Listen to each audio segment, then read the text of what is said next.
Apám mindig azt mondta, bármit is választok majd, csak egy dolog számít.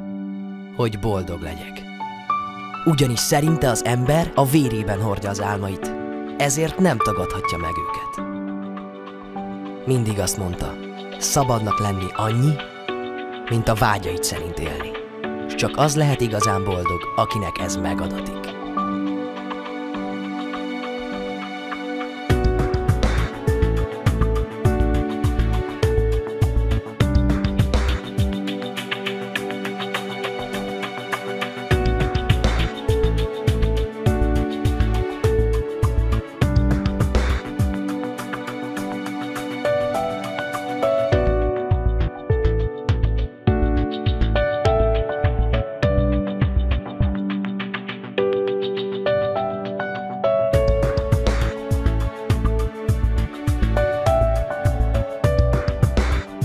Amit az ember megálmodik, előbb-utóbb megvalósul.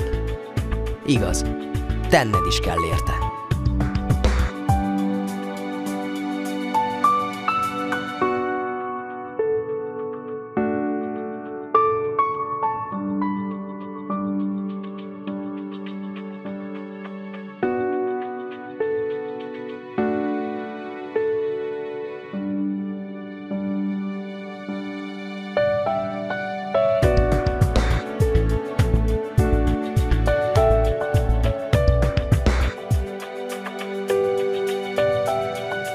Egy a lényeg, ne tétovázz, ne hezitálj, csak lépj!